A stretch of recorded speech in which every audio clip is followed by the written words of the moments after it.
All right, so we are here for an episode of the I Am Liberty podcast, and I'm joined by my buddy Leo Olivera. Is that how you say your last name? Right. All right, awesome. A fellow veteran, and we're here to specifically talk about Vetcave, your nonprofit. And so I'm really excited because the idea behind this podcast, and I think we talked a little bit about this before the cameras were turned on, but the idea behind the podcast is to essentially have conversations with people who I feel like exemplify liberty in their lives through their values, how they're trying to contribute, who they're trying to bless, their creation, their contribution to society. And so I really thought about Vetcave as part of that, and it's really something that you and a friend created together, and it's kind of taken on a life of its own and a great future ahead. So Leo, tell us a little bit about Vetcave and then yourself and kind of your background. Sure. Vetcave started about 2.5 years ago, and it just kind of started out of need. I was isolating myself inside of what was a shed before. And we're sitting there now. And we're sitting in there now. The first Vetcave. The very first headquarters right here. Yeah. 10 by 12. 10 by 12 space, yeah. Well, thanks for hosting, by the way, too. Yeah, for sure. So it was just a space where I was coming into, kind of isolating, being by myself. Got a TV in here, so I was watching a lot of soccer games, on weekends. A friend of mine suggested we do something about it, and he used the word, let's pimp out your shed, and so we pimped the shed. And in that process of doing that, my friend Matt Bernal from the National Guard, he actually started building his own shed in his backyard without us even connecting at all. And all it took was one phone call, and we started FaceTiming from our sheds as they were being built, and Wow. It became so healing to just start asking about what's going in your vet cave, and those typical one-up stories. So, well, mine's yeah. gonna have this. Well, and you've got so many cool little items in here. What prompted you to call Matt when you were building your vet cave? Did you guys touch base often, or? We touched base often. He was going through some tough times as well. His healing was running.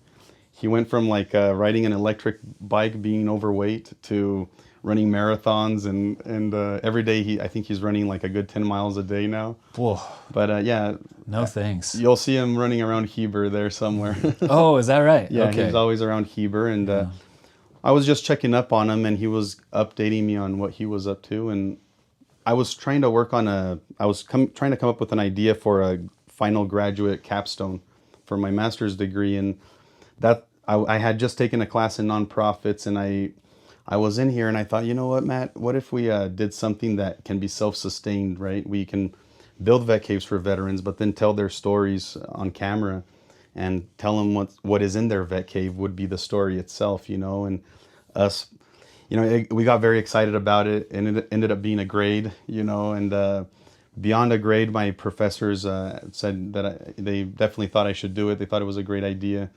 And so I found my best friends, Josh, Dave, Matt, and Scott Ashcroft as well was someone that I met just around that same time that we were about to get it started. And he was a huge supporter and believer of the cause. And I think he bleeds Vetcave as well now, and he lives in Maryland. But it just started that way, just 5 guys that wanted to get together and do some good in the community.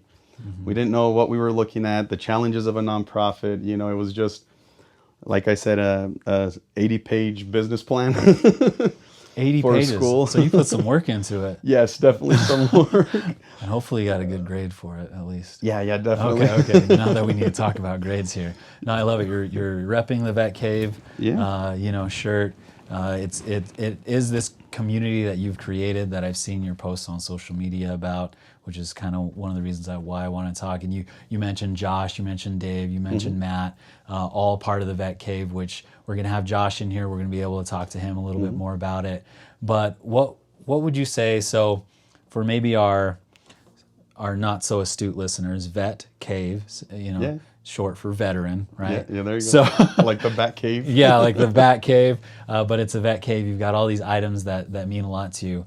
But tell us a little bit about your service. So Vet Cave started 2.5 years ago, but but your service predated that, right? Your service in the military. So tell us a little bit about your service, your time, and your experiences.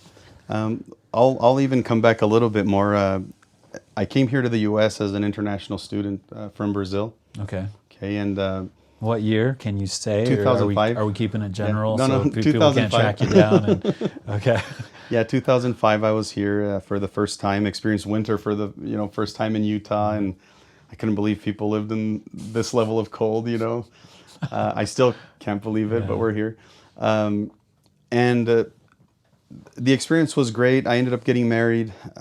Really started. I've always felt a lot of pride of the U.S. Right? You watch Hollywood, American flags all over. It already starts building that psychological sense of U.S. is great. Came here and I just wanted to have a sense of earning my citizenship when I was here. Went into a few recruiters' offices, got rejected at the Air Force for being too strong, maybe. Yeah, being too strong. Maybe a little too smart for the Air Force too, right? Too smart, yeah.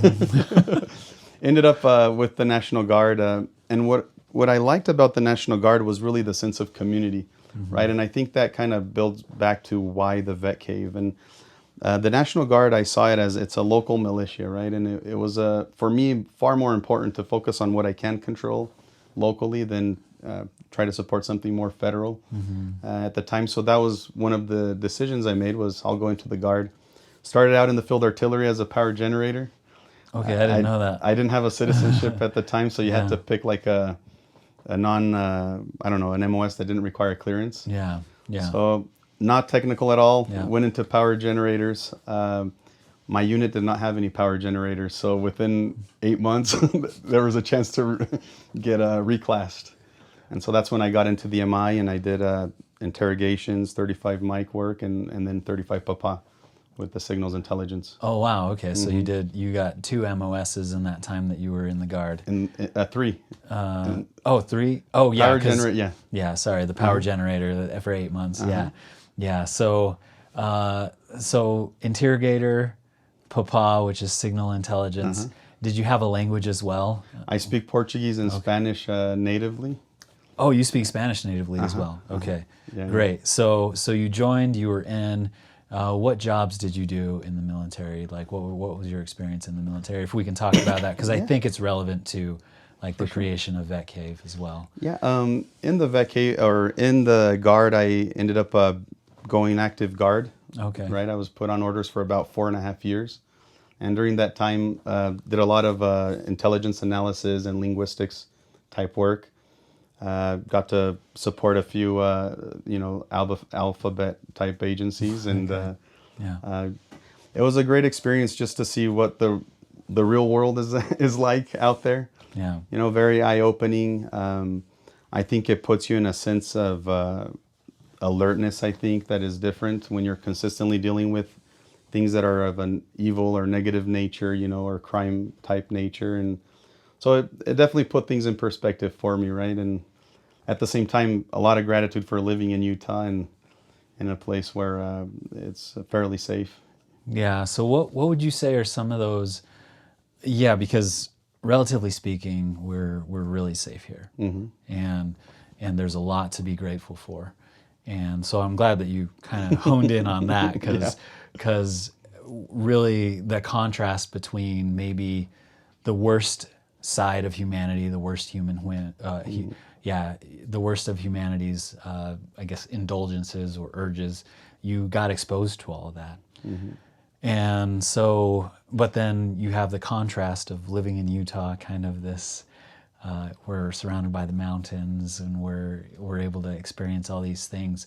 But what kind of perspective would you say that helped you gain as far as how you approach your life today and how that contributes to Vetcave? Well, I think it's, and there's a lot of signals intelligence guys out there and people in the military intelligence, a lot of people that are working out of a cubicle, but they're doing live missions and they're getting involved in things that are actually happening real life. And that in itself, you detach from that and you go home, but somehow it causes some level of, I don't want to say trauma to your brain, but it does cause some level of feeling unsafe, it can cause nightmares. It can cause a lot of different things that I wasn't aware that I was experiencing until I started having issues with insomnia. I was getting angry all the time. My kids were hiding from me in the basement, right? And once I got out, I started experiencing more ideations of suicide and feeling a lack of self-worth, and it all came out of the blue. It wasn't something I expected. And so when you ask how did it contribute to the Vetcave? Yeah. I think the Vetcave was really a reaction to those emotions that I was having, and then finding a solution. Because Matt and I, all of a sudden, when he was triggered, he would FaceTime me in here, or I would FaceTime him. It started becoming that support system that right? you had in the military, where you were surrounded by comrades who were maybe going through the same thing. There you go. But then as soon as you were out, that disappeared. It was gone. Yeah. You don't hear from your battle buddies once you're out, unfortunately. And so that was what the Vetcave became, a support system at first. And as we decided to grow it, and we went out and about to actually build a couple of caves to get our feet wet during COVID, it was a lot of big sacrifices on everyone's part, but we pulled it together as a team, and I feel like that forged the values of our nonprofit. As we went about it, we started gaining a sense of identity. We all felt extremely purposeful, and we built a community. Yeah. Right, and so that became the foundation of what we do here, is help veterans regain a sense of identity, a sense of purpose, and a sense of community. Awesome. Awesome. Yeah, and to put it that succinctly, I think is fantastic, because it really can give people that picture of what you're trying to create and contribute. So 4.5 years, you were exposed to maybe some really dark, negative things, and sounds like it started taking its toll. And what would you say maybe prompted you once you started realizing the toll that it was taking, what prompted you to want to create it? Like, what was the idea? Where did it come from? Like, what was was there an impetus? Was it just that one conversation with Matt, or were there other things that helped you identify those values and kind of what you wanted to do with Vetcave? It can be a convoluted question, but I think it really just boils down to, I just wanted to be a good dad. That's all. The fact that my kids were scared of me, or that my first encounter with them would be me losing it or getting mad, projecting, pushing blame on emotions that I wasn't understanding. I think that was really what made me want to really make this work. Because I realized if I could be a good dad for my kids, then that means I could help other people be a good dad for their kids too. Right? And I didn't have all the answers or the programs or anything like that, but I was willing to put myself out there. Came across a wonderful friend, Frank DeVito. Maybe you've met Frank before, I think. Yeah. Frank was actually my instructor at a 35 mic course. And he left a very strong impression on me at the time. He reminded me of my dad a little bit too, because my dad's Italian, looking like him.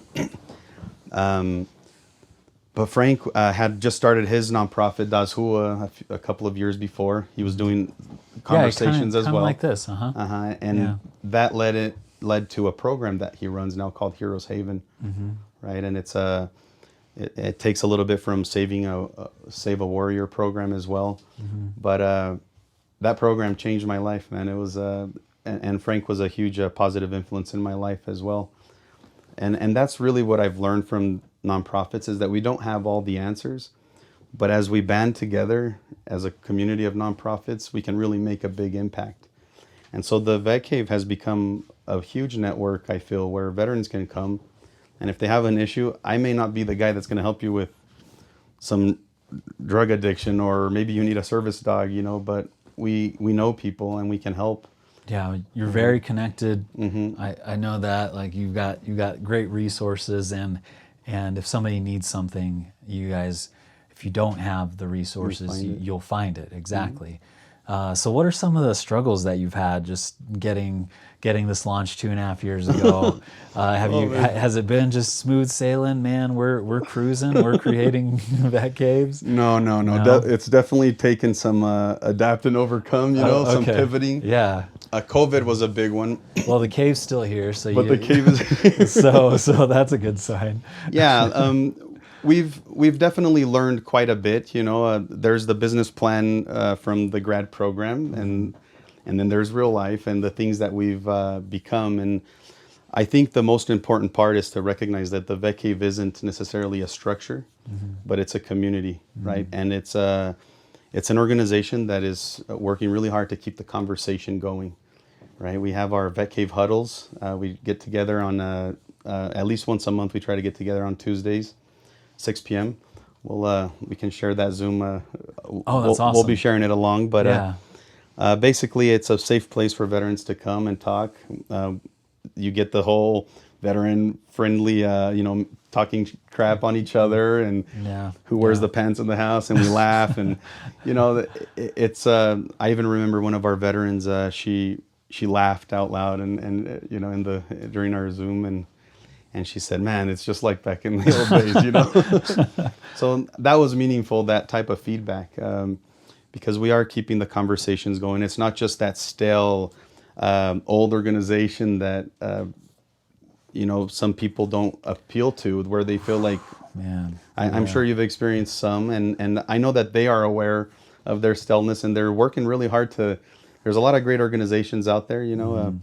Right now we've actually made really good friends with the DAV, Disabled American Veterans, and Adam Richardson is one of the guys there that has connected with us. And so that's really the idea, is to create organizations that are refreshing, that are appealing to the veterans the warfighters of this generation, and that allows these warfighters to come and actually feel safe to talk.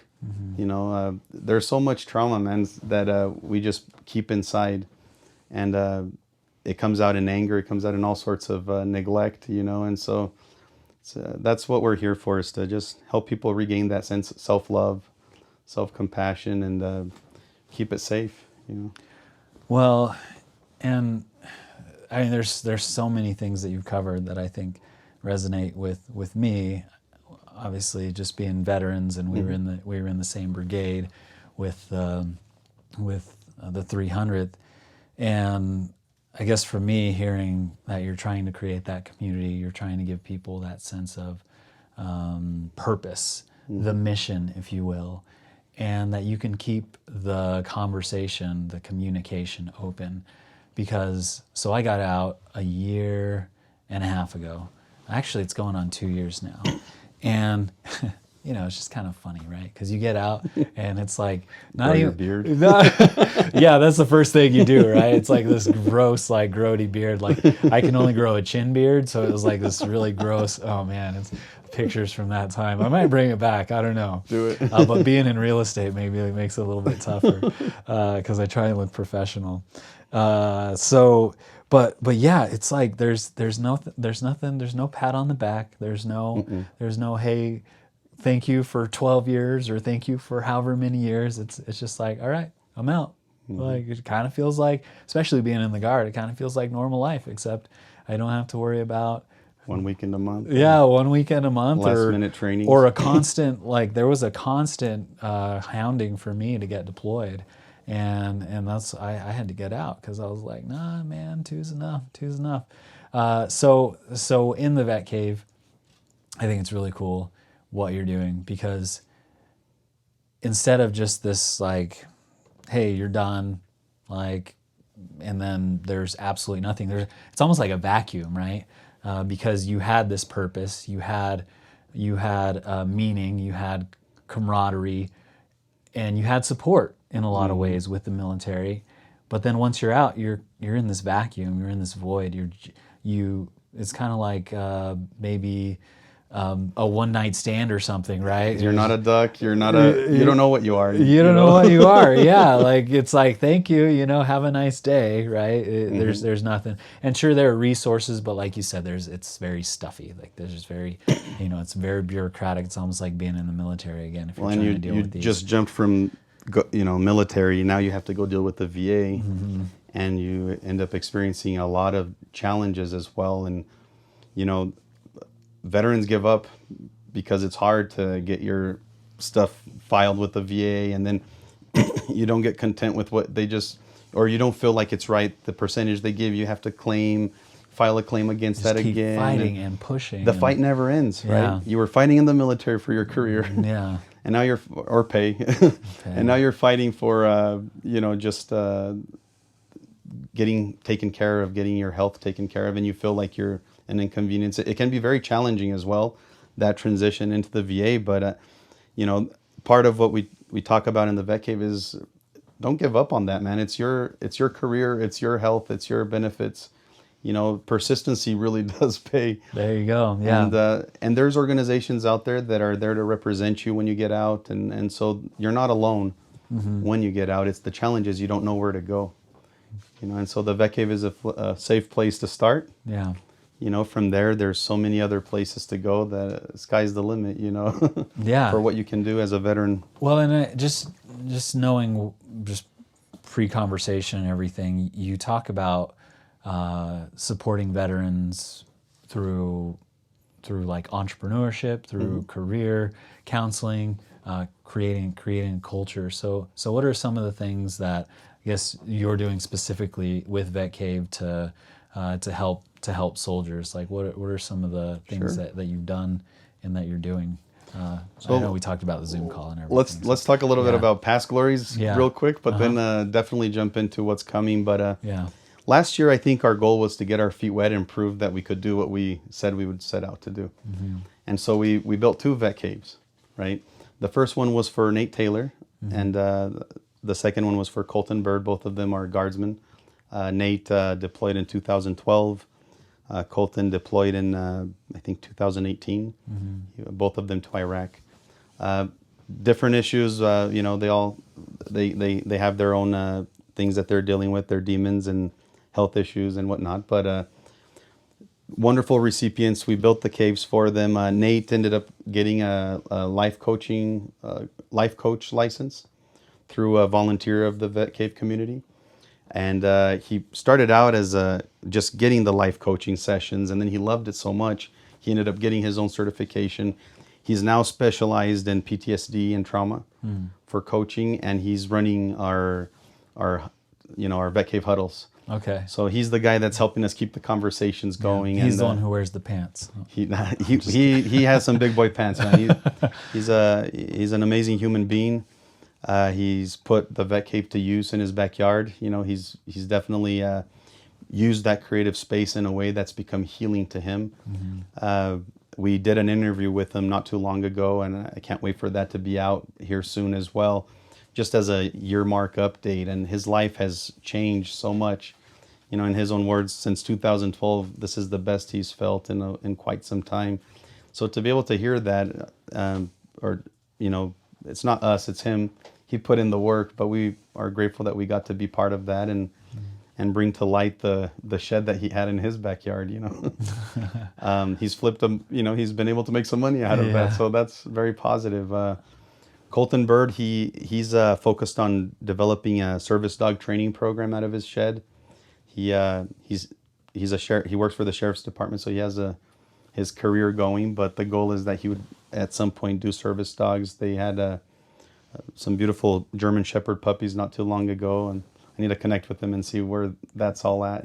Yeah. But that's really what it was. We wanted to create some creative space for veterans to really just develop themselves while they're part of a community.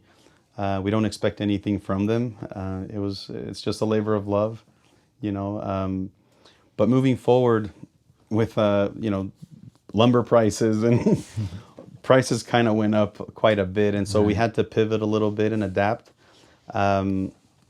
And so our board, we've taken some initiatives, and we're working on a mobile vet cave now. We're going to build a adventure-ready trailer that is wrapped in Vetcave, Vetcave logos and our sponsors, corporate sponsors, and just have different elements for bringing veterans together at the park, or if we want to meet up at a day at the lake, we can have equipment that can come in the trailer. And the trailer will have its own little section that we're going to build for interviews as well. And we want to be able to go and tell the stories of post-traumatic growth of veterans that have gone through their own shadow work, their demons, and now today they own businesses. They're running a corporation, or they're very successful in their roles. And we want to be able to tell those inspiring stories and help other veterans to be able to see that they can do it as well. You know, that it's a silly saying, like, if I can do it, anyone can. But it's so true, man. Yeah. We all have it in us, you know, that the values of never quitting, you know, of just wanting to keep pushing. I think it's been a big thing for me. You know, just we don't quit around here. Yeah. Well, it factors in the warrior ethos, right? I'll never quit. I'll never leave a fallen comrade. There you go. And so you're working on that. Never leaving a fallen comrade via Vetcave. And I think the stories are very important.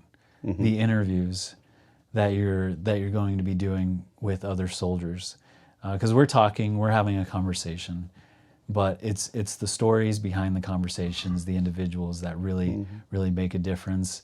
And so I guess because we're trying to keep the episode to 30 minutes, but let's talk a little bit about a little bit more in detail about your story, Leo, because I think it's pretty important. You said that you wanted to be a better dad, and that was one of the impetuses behind Vetcave, and you had some shadow work and some demons maybe that you had to fight through, and this Vetcave, the one that we're sitting in, was maybe key in helping you fight through some of those things, seeing light on the other side. Now, it probably hasn't been all, roses and, rainbows and sunshine since Vetcave started. But tell us a little bit about maybe what is in your Vetcave and what's some of the meaning behind some of the stuff here in your Vetcave. Sure. To get to where we are or where I am today, it's taken a lot of work. It's taken using the tools that I've learned. It's taken spending time in the chair with a therapist. It's finding the right medication and learning how to live with, post-traumatic stress, and learning how to be a veteran, in the civilian world, learning how not to be a walking HR violation in corporate America, Yeah. And I feel like the Vetcave itself has been just a place of healing for me, where I needed that community to help me, and maybe it was selfish at first to think I'll build a nonprofit so I can have a community to help me.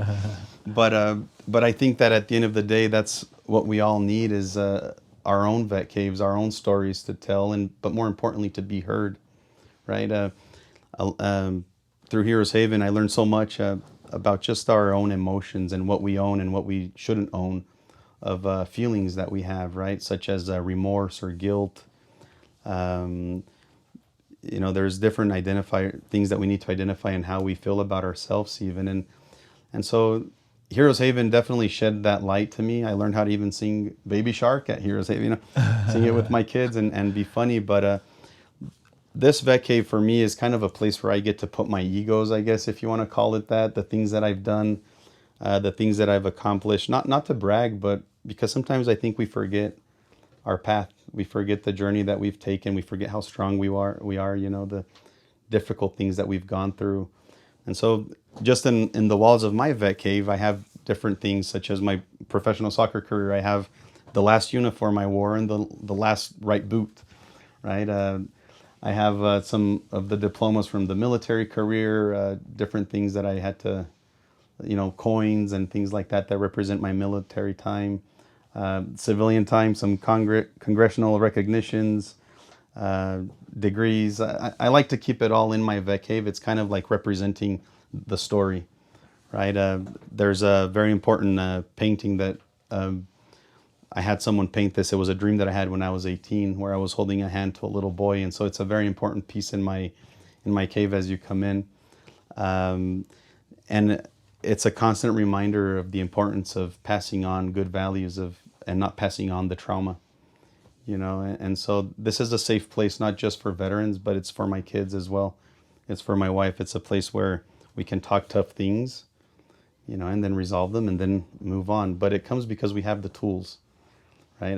There's there's elastic bands. I have a pull-up bar. I use those things for my neck injury. This is a living space where I'm consistently trying to rehabilitate myself and get better on a day-to-day basis.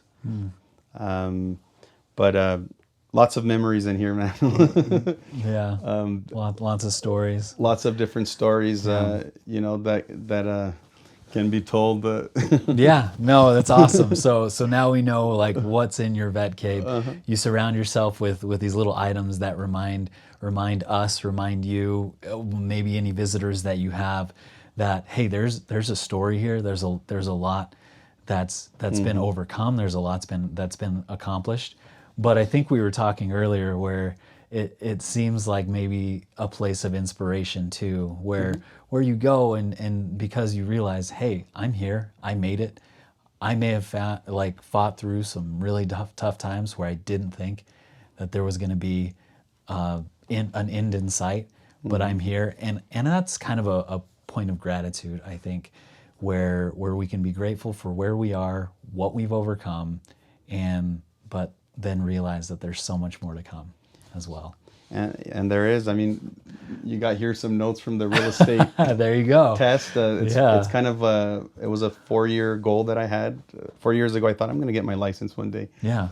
And I finished grad school, and then this kind of came along with Josh being on the board. He has his own brokerage, and with the Realty Path, the infill team.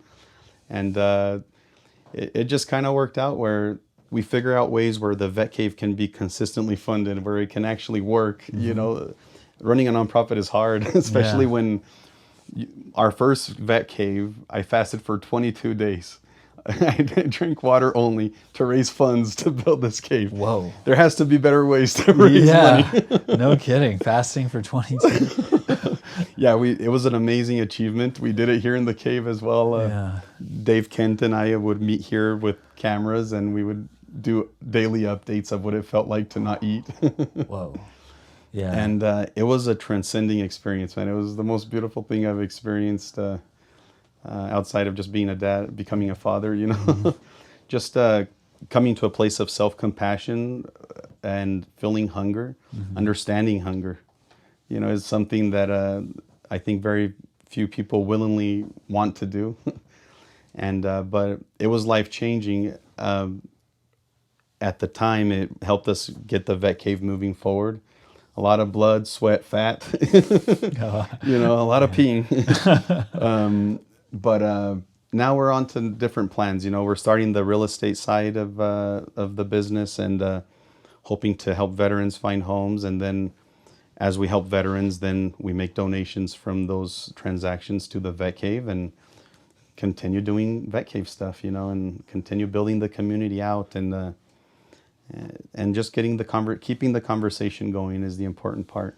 Yeah. Yeah. Well, and so 22 days, that's significant because there's statistics and figures that 22 veterans per day, take their own lives. And that's just an unacceptable figure. So, so you did that 22-day fast to kind of symbolize, hey, this is for those who maybe feel lost or struggling. And then that aspect where, okay, so we have the real estate notes. You passed your real estate license. Finally, as of yesterday, right? Yeah. Take a victory lap. Delete this. There you go. Don't need that anymore. It's all in here now, right? Oh yeah. Yeah. And so you're now working with the Enfield team. Josh is, and you guys are going to be per transaction, each deal, you're going to be contributing to the Vetcave. Is that correct? That's the plan. Yeah. He made a pretty substantial donation last year or earlier this year, and it's just that's how the idea started, And then with the trailer, we thought, why not make a mobile one where we can pull up to different businesses, do interviews or events, have a presence there where people can recognize the trailer. And if people see the trailer and they think of their veteran and they make that veteran a phone call, then the whole purpose of the trailer worked, Right. The goal is for people just to remember their veterans and realize that it's a lonely place sometimes, especially when you're dealing with emotions that you don't understand. You're not even conscious of them, and yet you're reacting all over the place. You know, it's I think that's what our goal is just to not be shy about it, not feel ashamed of mental health. You know, I think a lot of people in the military, they start struggling. They're scared of losing their jobs. They're scared of getting chaptered out, and even when they do talk, they get shamed. You know, and that's a real thing. People get shamed when they complain about mental health when they're still in. I think that we need to raise those awarenesses. A big thing for me, working in corporate America, I joked about being a walking HR violation, but it's true. I don't think corporate America understands how to make the most out of their veterans. Right. You know, and it's very compelling for me to try to keep pushing this idea of we live in a right to work state where you can get canned for no reason. They can just let you go, and I think mental health suffers in that specific area where I'm struggling and yet I lost my job, you know, and I wasn't understood. I didn't get a chance to talk. And well, and so that's an important part. Like there's, I just would love to keep having a conversation, or have a conversation another time too, because it is a struggle for veterans to relate to corporate America, right? It's a struggle for us to plug into the system and just really adapt in that environment. But something that you've covered here in the Vetcave and that's representative of the organization that you've created here, is that you can adapt, you can overcome, whether you're in corporate America, whether you're taking on your own business, you're creating your own entrepreneurial journey. Like you can adapt and overcome. You can have that experience where you create those wins instead of feeling like your time was wasted, or you were used, or you maybe don't have the support that you need to. So, Leo, what's the best way to find you? What's the best way to get a hold of you, to plug into the community, to just kind of to seek you guys out and become a part of it? So, you know, right now, best way to do is follow us on Facebook. You can find us just as Vetcave there. Okay. We have a website, vetcave.org. That's probably your second best place to find us, and we're on LinkedIn and Instagram as well. We'll start picking up more on the messaging as now that this is out of the way. Yeah, that's out of the way. I really needed to get this out of the way. But we'll start being more active on Facebook and posting more relevant messages. But the goal is to have a few events throughout the year and then try to bring as much community as we can to them. There's a hike that I want to start here soon. I'll throw it out there now on this so that it's official and I have to do it. Yes. But I see Lone Peak from my backyard, you know, and I've always thought I love soccer, and there's a team called Liverpool, and their slogan is "Never Walk Alone." And so I think that's very applicable to us as veterans as well. And being that I have Lone Peak here, I'd love to invite you and your team to come, and let's do a hike up Lone Peak with veterans, and bring in entrepreneurs as well with us, you know, some business leaders. And let's make sure that we never walk that walk alone, and get up to Lone Peak together. Yeah, you know, I'm there. So that's coming pretty soon. I'm there. But yeah, find us just on Facebook. I think that's probably the best place. Yeah, because even if you're not posting, you still check your messages. I do check the messages. You know, we have gotten quite a few calls on suicide, people that are ready to hurt themselves or commit suicide, and we're not trained professionals. Yeah. I've taken some of those calls, and they're really hard to it's hard to be in the call. It's hard to even after the call to deal with. You just said goodbye to someone. You don't know what's going to happen. I don't even know the person. But I just highly recommend if you guys can post the number on your screen for the suicide prevention as well. Yeah, we'll post the links to Vetcave, and we'll post the links to the suicide prevention. Perfect, yeah. Because I get a lot, I get phone calls here and there. And hopefully they're plugged in before they even get to that point, right? You know, exactly. So, but maybe a few of us have been there previously, and we don't want to go down that path, right? And so, I will never not answer a phone call. Yeah, you know, that's yeah. I mean, I'm here for any brother or sister in arms, and so my line's always open in that sense. Yeah. but I'll only do my best. Yeah, well, but let's remember that we've got hikes, we've got mobile vet cave coming, so we can create that community and be a part of that community. So I'm really looking forward to it. I appreciate your time, Leo. Thank you. And looking forward to continuing the conversations. Thank you very much. Yeah, thank you.